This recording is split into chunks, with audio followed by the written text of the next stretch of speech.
Abra a palavra de Deus. Continuamos com a nossa série de mensagens contra o fluxo. Esquecemos, né? Agradecemos e saudamos aqueles que nos acompanham à distância, pela internet, seja em sua casa, seja no seu trabalho. Estamos aqui também, mais uma vez, reforçando o desejo de servir sua vida, que você também possa ser edificado, assim como os que estão aqui, pela palavra de Deus. Tiago, capítulo 3, na série contra o fluxo, nossas palavras revelam quem somos. Portanto, devemos usar bem as nossas palavras. Tiago, capítulo 3, versículo 1.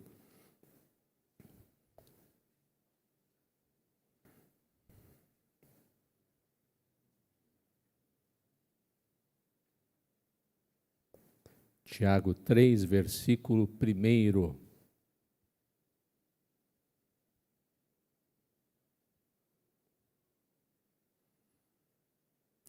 A porção da palavra de Deus nesse texto nos diz o seguinte: meus irmãos, não vos torneis muitos de vós mestres, sabendo que havemos de receber maior juízo. Porque todos tropeçamos em muitas coisas. Se alguém não tropeça no falar, é perfeito varão, capaz de refrear também todo o corpo. Ora, se pomos freios na boca dos cavalos para nos obedecerem, também lhes dirigimos o corpo inteiro. Observai igualmente os navios que, sendo tão grandes e batidos de rijos ventos, por um pequeniníssimo leme, são dirigidos para onde queira o impulso do timoneiro. Assim também a língua, pequeno órgão, se gaba de grandes coisas. Vede como uma fagulha põe em brasas tão grande selva. Ora, a língua é fogo, é mundo de iniquidade, a língua está situada entre os membros de nosso corpo e contamina o corpo inteiro, e não só põe em chamas toda a carreira da existência humana, como também é posta ela mesma em chamas pelo inferno.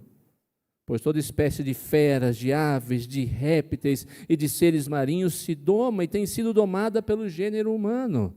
A língua, porém, nenhum dos homens é capaz de domar. É mal incontido, carregado de veneno mortífero. Com ela bendizemos ao Senhor e Pai, também com ela amaldiçoamos os homens, feito à semelhança de Deus. De uma só boca procede bênção e maldição. Meus irmãos, não é conveniente que essas coisas sejam assim. Acaso pode a fonte jorrar do mesmo lugar o que é doce e o que é amargoso? Acaso, meus irmãos, pode a figueira produzir azeitonas ou a videira figos? Tampouco fonte de água salgada pode dar água doce. Meus queridos, a carta de Tiago é uma das cartas mais práticas que existem na Bíblia e no Novo Testamento. Alguns estudiosos, comentaristas, chegam a dizer que Tiago é um resumo dos evangelhos, mas de maneira direta, prática, dizendo aquilo que um cristão deve realizar na sua vida. Tiago fala de vários aspectos que nós devemos ter, ou a nossa ação, como nós devemos agir para demonstrar se de fato Cristo habita em nosso coração, se nós pertencemos a Ele. Tiago tem uma ficção tão profunda pela questão da comunicação, do falar da língua, que ele não vai falar isso só uma vez. Se você depois que tiver curiosidade, quiser em casa completar o estudo de hoje, seria muito importante para você ser como os crentes de Bereia, vai notar que mais para frente ele vai novamente falar sobre essa questão no capítulo 4, a partir do versículo 11. Por que ele fala duas vezes? Para confirmar o que ele acabou de falar, a língua é difícil de dominar. A fala é difícil de ser controlada. De todos os seres que Deus criou, todos os seres vivos, o ser humano é o único capaz de falar, se comunicar, transmitindo e criando ideias. Outros seres são capazes de se comunicar, mas eles comunicam friamente. E se você notar, normalmente eles se comunicam e não trazem problemas na sua comunicação. Nós falamos. Nós articulamos letras, formamos palavras, as palavras formam frases, orações, as orações formam textos, nós fazemos discursos e, com isso, edificamos ou destruímos vidas, relacionamentos, sociedades. Somos chamados, portanto, a falar. Isso é próprio do ser humano, é próprio nosso. Mesmo nós, filhos de Deus, somos chamados a continuamente a falar. Por quê? Porque Deus nos criou a sua imagem e semelhança. E o primeiro ser no universo que falou foi Deus. Se você abrir o livro de Gênesis, a palavra de Deus vai dizer, e disse Deus. Deus é o criador da palavra. Deus é o criador da comunicação. Deus é o criador das ideias. E como fomos criados à sua imagem e semelhança, também nos dotou da capacidade de falar, transmitir ideias, articular fonemas e, com isso, transmitir o que pensamos ou o que queremos que os outros pensem ou falam. Tiago, portanto, de maneira prática, entra nessa área muito difícil, que é o controle da língua. Obviamente, ele não está falando do controle do órgão da nossa boca, mas está falando daquilo que a língua faz ao ser usada, ao transmitir um som, transmitir as palavras. Seus leitores, possivelmente, estavam passando por esse problema. O problema é que talvez essa igreja não passe, nenhuma outra igreja passe, que é a questão das pessoas usarem de maneira inadequada a língua, as palavras, a sua comunicação, coisas que não acontecem em nossa casa, de nos comunicarmos de maneira truncada e falarmos coisas que, ao invés de edificar, ferem uns aos outros. Seus leitores sabiam do que ele estava falando. Deviam estar nutrindo críticas, maledicências em seus relacionamentos. O autor, então, está falando sobre a questão do uso errôneo, destrutivo das palavras, que é, sem dúvida nenhuma, uma das questões mais difíceis de serem resolvidas e uma das questões que está presente ainda na igreja nos nossos dias atuais, porque ainda estamos do lado de cada redenção, do lado de cada graça, ainda caminhamos com a necessidade de transformação de todas as coisas, inclusive das nossas palavras. Portanto, vejamos o que devemos saber e fazer justamente para isso. O que Tiago está dizendo? Para que eu e vocês possamos controlar bem a nossa comunicação, o que fazer para controlar as nossas palavras, para que então essas palavras revelem de fato quem somos e o que está no nosso coração. Para que nós possamos controlar nossas palavras, em primeiro lugar, acompanhe comigo, entenda que a palavra é um problema de todo ser humano. Talvez você tenha olhado para esse texto e tenha dito, não, isso não acontece comigo, esse texto não é para mim. Eu não tenho esse problema, eu sei controlar muito bem o que eu falo. É mentira, ou você está falando a verdade, ou o texto está falando a verdade. Não tem como uma coisa ser e não ser ao mesmo tempo numa mesma relação. Ou o texto está falando a verdade, dizendo que todo mundo tem esse problema, então você está aqui, você tem esse problema, ou o texto está mentindo. Não tem meio termo com a palavra de Deus. E a palavra de Deus diz que todo ser humano tem esse problema. Todos nós temos. Ela é um problema de cada um de nós. Ele mostra, em primeiro lugar, dizendo que nós queremos ser mestre. Quem é o mestre? É alguém que supostamente domina alguma matéria, aprendeu profundamente um assunto e agora faz o quê? Transmite com controle, com cuidado, com profundo conhecimento para os seus alunos aquilo que ele aprendeu. E nós, quando falamos, sempre queremos ser mestres. A gente sempre acha que o que a gente fala todo mundo tem que saber, ou nós sabemos mais do que o outro, ou que a nossa opinião é melhor do que a do outro, ou do que nós estamos acima do que os outros. Então, você já notou como a gente quer que a nossa palavra, o nosso conceito, a nossa ideia, seja sempre aquela que prevaleça sobre os demais? Todos nós somos assim. É por isso que Tiago diz, vocês muitas vezes querem ser mestres. Nós tropeçamos em muitas coisas, mas ele diz, não vos torneis muitos de vós mestres. É um claro contraste com aquilo que Cristo já havia falado. Nós somos chamados para ser servos, e isso diz respeito também às nossas palavras. E por que queremos ser mestres? Essa é uma das razões pelas quais falamos o que não deveríamos falar, e no momento em que não deveríamos falar, e da maneira como nós não deveríamos falar. Quando a gente fala, tem esses três aspectos. O que falamos, onde falamos e como falamos. Você pode falar a mais profunda, absoluta verdade, mas se você falar de um jeito errado, acabou. Você pode falar com mansidão, mas se estiver falando o que não deve, o seu conteúdo estiver errado, não deveria falar. Você pode falar com mansidão, o seu conteúdo pode ser verdadeiro, mas se você falar na hora errada, acabou. Nós precisamos tomar muito cuidado com aquilo que falamos. Se você notar, Tiago diz assim, todos tropeçamos. No que diz respeito à língua, ao falar, isso é uma pura realidade. Reforçando o conceito aí no versículo 9, você vai notar que ele usa os verbos não na primeira pessoa do singular, mas ele usa todos na primeira pessoa do plural. Ele fala, bendizemos ao Senhor e Pai, também com ela, amaldiçoamos os homens feitos à imagem de Deus. Ele quer reforçar essa ideia, não adianta você querer fugir, você também usa mal a língua. Quando você deveria bendizer a Deus, você está maldizendo as pessoas. Ele está fazendo um contraste, é impossível você vir aqui, a gente cantou agora há pouco, louvamos a Deus, com a nossa língua. Mas daqui a pouco a gente está maldizendo uma pessoa que foi criada à imagem e semelhança desse Deus que nós louvamos. Nós não podemos fazer isso. Todos nós estamos nesse mesmo conjunto, nesse mesmo barco, nesse mesmo pacote, nesse mesmo balaio. Às vezes nós somos propensos, queridos, a olhar para os outros e achar que eles que não sabem usar corretamente o dom da palavra. Uns mais, outros menos, todos têm problemas em usar as palavras que deveriam, no final, servir para edificação e glorificação a Deus.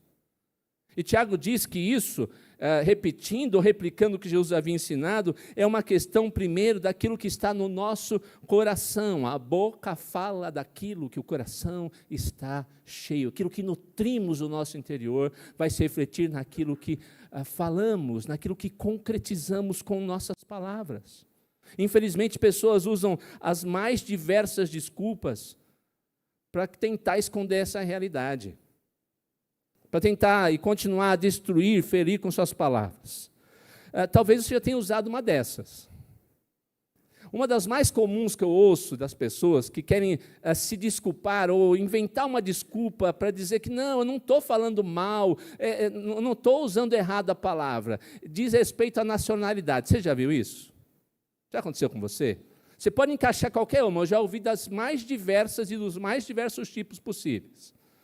A pessoa é grosseira, fala alto, fala mal do outro, ela critica o outro, ela é rude com o outro, aí quando você fala, mas você está falando mal, não faça assim. Sabe como é, pastor? É meu sangue espanhol. Eu já ouvi, se quiser, coloque a nacionalidade que você bem entendeu. Eu já ouvi espanhol, italiano, romeno, húngaro, eu já vi inglês, já vi americano, já vi para qualquer um. Sério que a pessoa se esconde atrás dessa bobagem para encapar o seu pecado de usar mal a palavra e a língua.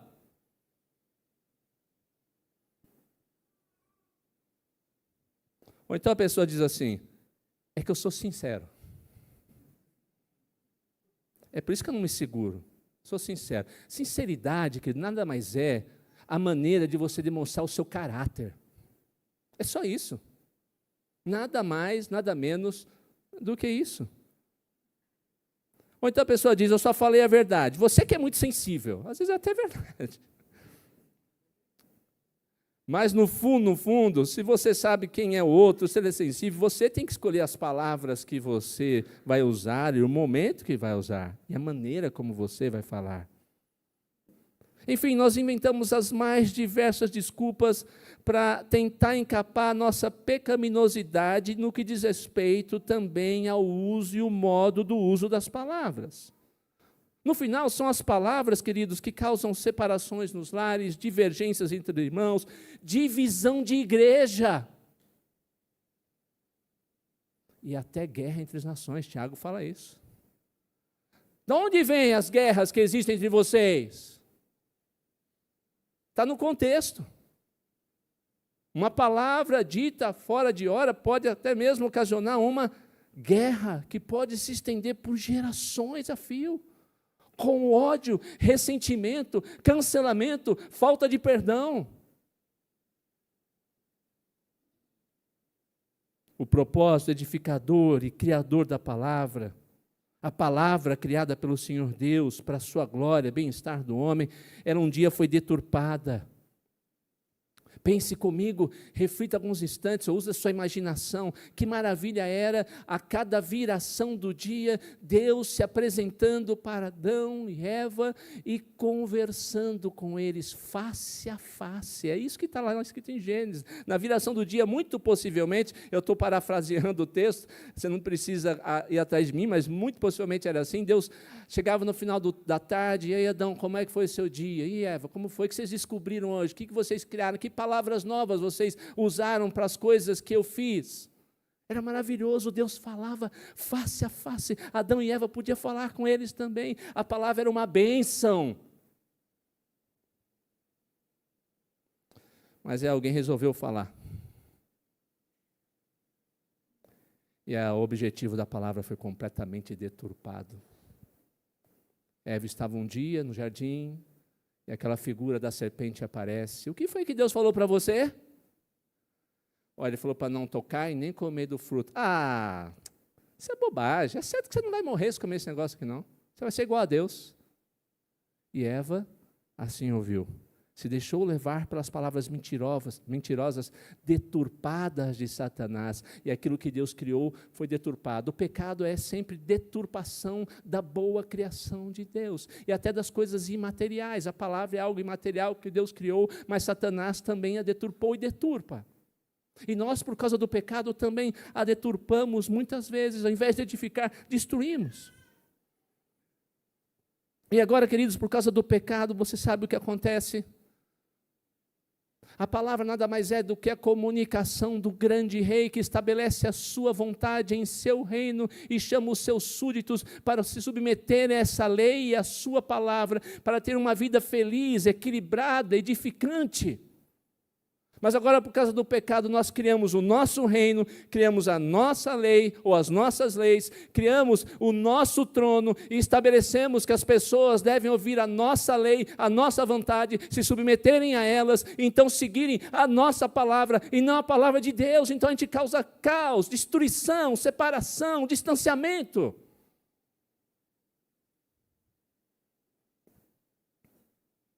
É o coração corrompido, e se você entender que o coração corrompido leva a usar a língua de maneira pecaminosa, entenderá que para resolver esse problema, você vai precisar de ajuda fora de você mesmo.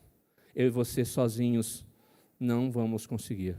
Continuaremos a usar as palavras de maneira destrutiva, pecaminosa, no nosso trono, no nosso reino e na nossa vontade pecaminosa. Segunda lição que o texto traz sobre isso é: conheça o poder da língua. A língua é poderosa. Profundamente poderosa. Se é uma coisa que todo mundo, a maioria das pessoas pelo menos, tem igual um ao outro, é esse poder da língua. Pode ser grande, pode ser pequeno, mulher, homem, pode ser halterofilista ou não. Porque até hoje, que eu saiba, não tem halteres para fortalecer a língua, né? A língua já sai desse jeito mesmo. Então, Tiago passa a mostrar o poder que a língua e o uso das palavras possuem. Todo mundo tem essa capacidade. A língua pode tanto edificar, quanto destruir as pessoas a quem nos dirigimos.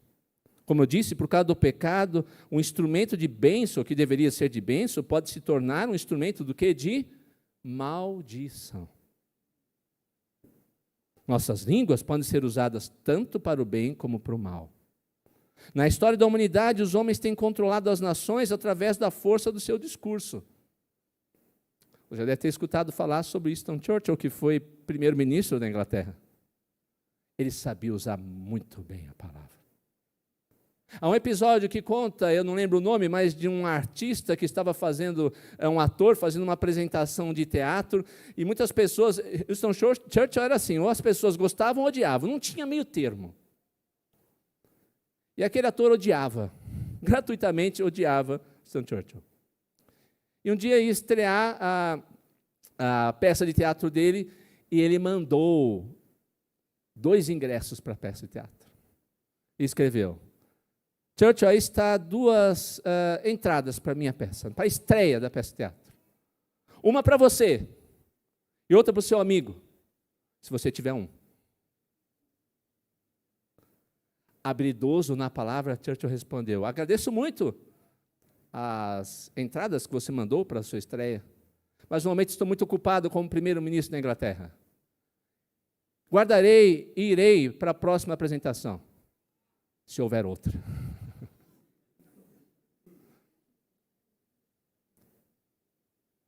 Churchill reorganizou a Grã-Bretanha para se opor à Alemanha de Hitler, usando o seu discurso para o bem, mas na mesma época, você que é muito melhor de história do que eu, sabe que havia um outro homem que sabia usar muito bem a palavra. Adolf Hitler. Usou os seus discursos, a sua retórica, para levar a Alemanha à guerra e para cometer talvez o maior genocídio, um dos maiores genocídios que a humanidade já conheceu. A mesma língua, a mesma capacidade de falar, com resultados completamente diferentes. Você entende, percebe como a língua é extremamente poderosa? E para mostrar isso, Tiago usa 3 ilustrações diferentes, mas que apontam para a mesma coisa. Uma parte pequena tem um impacto em algo muito maior.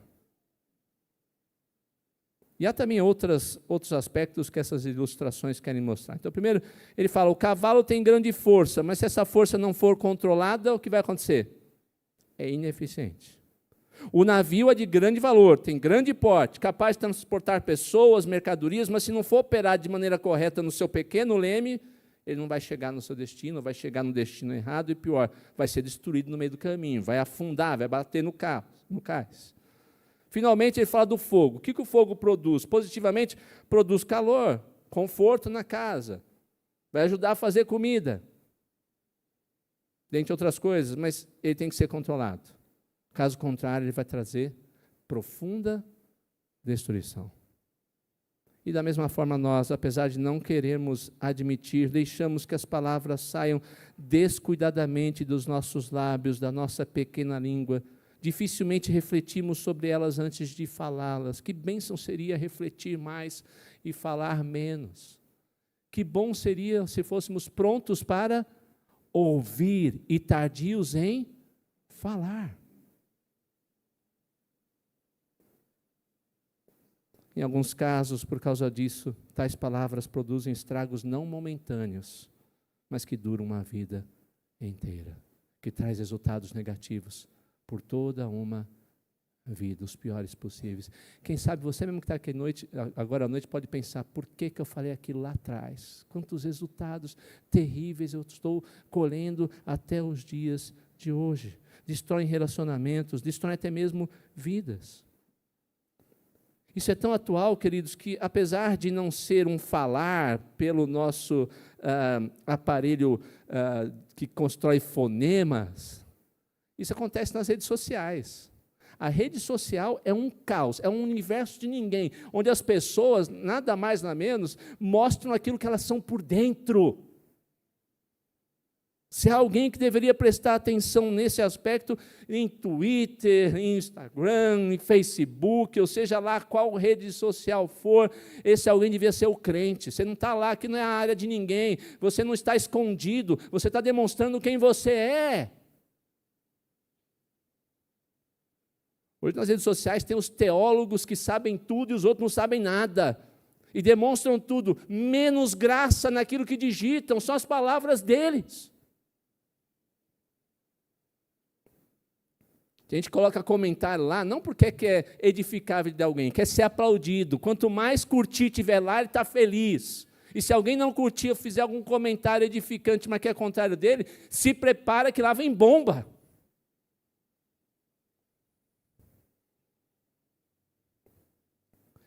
Nossas palavras sejam ditas pessoalmente, sejam ditas numa rede social, sejam escritas ou escritas na rede social, escritas num blog, num simples bilhete, numa carta, deveriam sempre fazer parte de vidas que querem edificar vidas.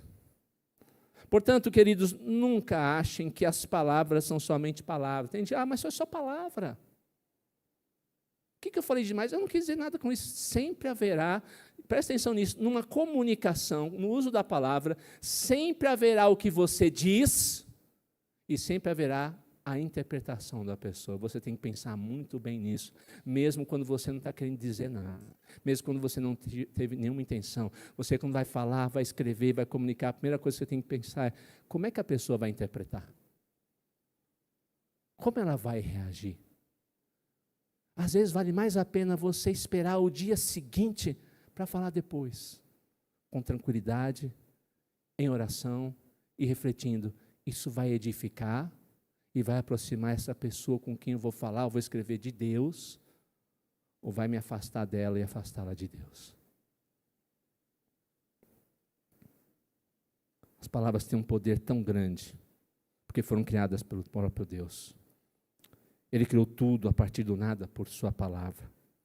E o mais importante, com sua palavra encarnada, ele redimiu o mundo. No princípio era o verbo, a gente poderia traduzir, no princípio era a palavra. Essa palavra, Jesus, a palavra revelada, muda vidas, transforma corações. Se usarmos nossas palavras como embaixadores de Cristo, comprometidos com a verdade, com a santidade, nós vamos edificar, vamos abençoar. Mas se usarmos as palavras seguindo a mentira e os preceitos do coração corrompido e de Satanás, nosso inimigo, destruiremos os outros e, no final, a nós mesmos. E a última lição. E o mais importante, como controlar a bendita língua? Eu reconheço, queridos, usar as palavras adequadamente não é fácil. Eu estou pregando aqui nessa noite, mas se você puder falar com meus 2 filhos, falar com minha esposa, eles vão dizer muitas vezes como eu uso muito mal as palavras. Como às vezes eu sou egoísta, como eu tenho o meu reino, como eu quero que eles se submetam à minha vontade, como eu não quero sair do meu pedestal, do meu trono, como eu acho que aquilo que eu quero deve ser o objetivo da vida deles, como eu quero ser servido ao invés de servir, e as minhas palavras muitas vezes eu as uso para isso. É desafiador. Primeiro, é necessário, como já disse, que nós busquemos o poder daquele que criou as palavras e deseja que não saia da nossa boca nenhuma palavra torpe, mas só aquela que serve para edificação e usada no momento certo. Paulo é muito especial quando escreve isso. Palavra para edificação e na hora certa.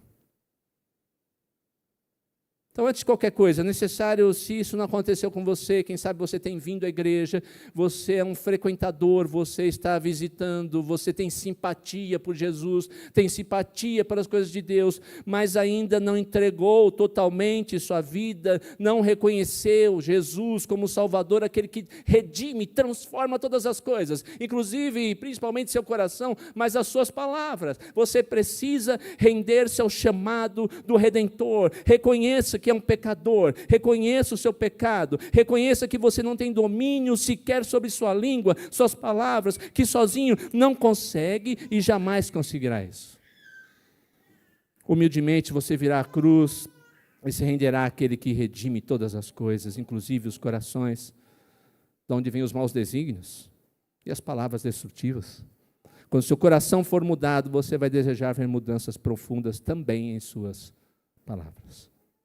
Segundo, apresente sua mente a Deus. Se existe algo bom para ser desenvolvido em nossa vida, primeiro deve haver a transformação da nossa mente. Porque uma vez que aquilo que pensamos sempre vai determinar o que nós fazemos e o que nós falamos. É apenas quando apresentamos nossa mente a Deus que podemos ser impedidos de pensar de acordo com os padrões do mundo e da nossa carne pecaminosa. Apenas quando nós submetemos completa, absolutamente a nossa mente para Deus, é que as palavras podem ser canalizadas para pensar de acordo com os padrões de Cristo. Paulo diz, portanto, irmãos, rogo-lhes pelas misericórdias de Deus que se ofereçam em sacrifício vivo, santo e agradável a Deus, que é o culto racional de vocês, a mente, para que haja transformação. Não se amoldem ao padrão deste mundo, mas transformem-se, Paulo também diz, pela renovação da sua mente, para que sejam capazes de experimentar e comprovar a boa, agradável e perfeita vontade de Deus, e assim falemos segundo a vontade de Deus. Em prática, preencha a sua mente, sabe com o quê? Com vocabulários, com assuntos que sejam edificantes. O que você está alimentando a sua mente? Você vai falar aquilo que você está alimentando a sua mente. Se você continuar assistindo Felipe Neto, você não vai ter palavra boa para falar de jeito nenhum. Pronto, falei.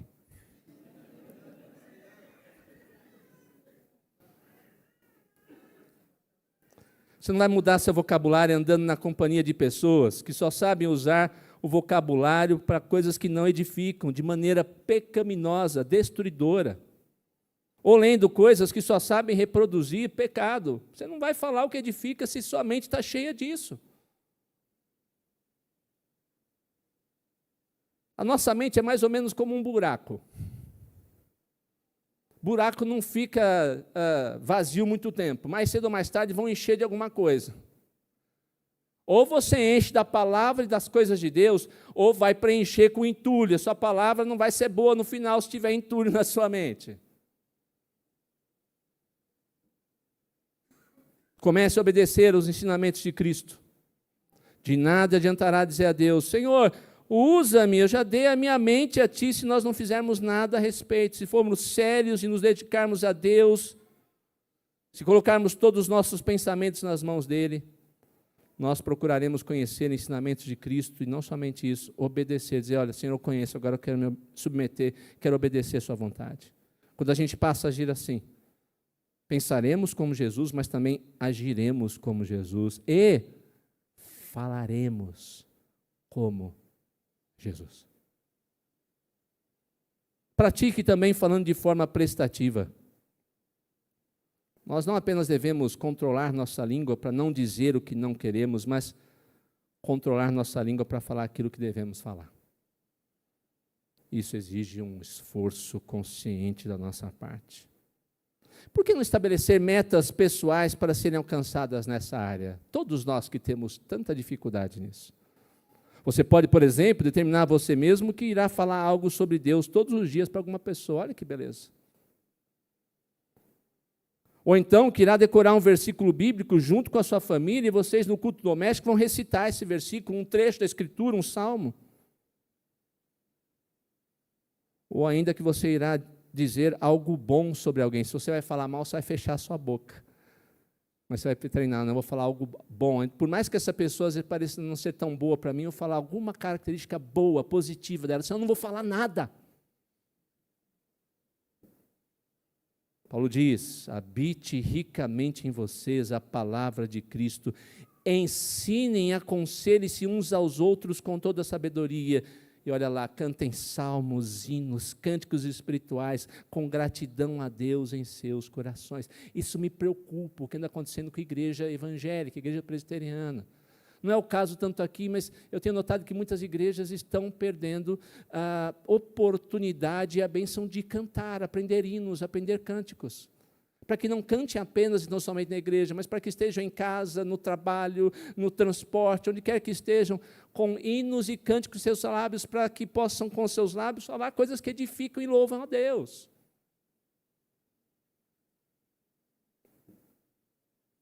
Exercite-se no controle das críticas desnecessárias, nas fofocas. Estabeleça que não somente não mais as falará, como também deixará claro para os outros que não está disposto a ouvir nada a respeito de terceiro que não estiverem presente numa conversa específica. Que você só vai ouvir se são coisas boas. Você vai falar coisa boa dessa pessoa que não está aqui? Então tá bom, pode falar. Mas se começar a falar mal, não quero saber. Que, aliás, é a resolução do problema, com fofoqueiro. Um fofoqueiro, olha, tem uma notícia para falar do irmão tal, ou da irmã tal, ou de fulano, ou de ciclano. É coisa boa? É excelente. Essa pessoa é uma bênção, ela fez tal coisa, foi bom para mim, então tá bom. Não, é uma coisa, não é fofoca, olha como o crente faz, não é fofoca, é só para você orar, tá? É assim que o crente faz, não é? Não é fofoca, é só para você orar por essa pessoa, é fofoca. Mas você quer resolver esse problema? Tem uma coisa para falar dessa pessoa. Fulano, vem aqui que essa pessoa tem uma coisa para falar a seu respeito. Acabou. O problema está resolvido. Ao menos ela nunca mais vai procurar você para fazer fofoca. Finalmente, queridos, Paulo diz que somos embaixadores do ministério da reconciliação. Hoje no almoço eu compartilhava com alguns irmãos que estavam lá sobre essa ideia. O embaixador é alguém enviado pelo rei, pelo presidente. Imagina o presidente dizer para o seu embaixador, sei lá, na Rússia, na guerra com a Ucrânia, ó, vai lá, conversa com Putin, conversa com o presidente da Ucrânia e tenta estabelecer a paz lá entre eles. Fala que o Brasil está disposto a estabelecer a paz. Aí o embaixador vai lá e na reunião com os dois fala, o Brasil está declarando guerra a vocês, viu? O embaixador não pode fazer isso. O embaixador vai lá segundo as palavras que o presidente, o seu emissário, mandou que ele falasse. Paulo diz que nós somos embaixadores de Deus. Embaixadores do quê? Do ministério da reconciliação. Nós devemos falar segundo a agenda do rei, as palavras do rei, o querer do rei. E o grande querer do rei é a reconciliação. Por isso o Senhor diz, reconciliai-vos já com Deus. Nossas palavras devem sempre edificar, reconciliar, aproximar, perdoar e fazer com que caminhemos juntos e não separados, distantes, com ódio e sem perdão uns dos outros. Somos chamados a abençoar as pessoas, a aproximar as pessoas e não afastá-las umas das outras e da nossa vida. E, finalmente, clame a Deus. Nós precisamos clamar, eu e você precisamos.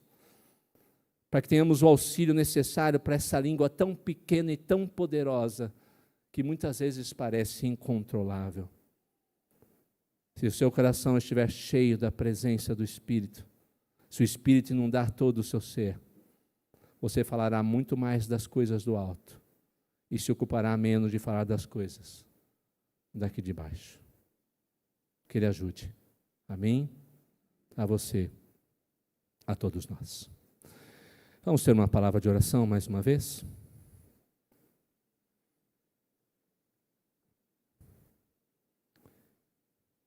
Senhor, clamamos nessa noite. Esse pequeno órgão que o Senhor criou e nos deu, a língua, por causa do pecado, é capaz de fazer coisas tão destrutivas. Ferimos nossas esposas nos ferem. Ferimos nossos filhos nos ferem. Ferimos as pessoas na igreja, os irmãos, irmãs. Ferimos nossos colegas de trabalho. Fofocamos, maldizemos. Porque temos nos esquecido que somos embaixadores do ministério da reconciliação. Espírito Santo, inunda o nosso ser, transborda em nós, ajuda-nos a absorver as palavras de Cristo, que ela habite ricamente em nós, que haja salmos, hinos, cânticos em nosso coração, em nossos lábios, para que possamos, Senhor, falar das coisas do reino, do alto, e edifiquemos e reconciliemos vida. Não temos condições de fazer isso sozinho.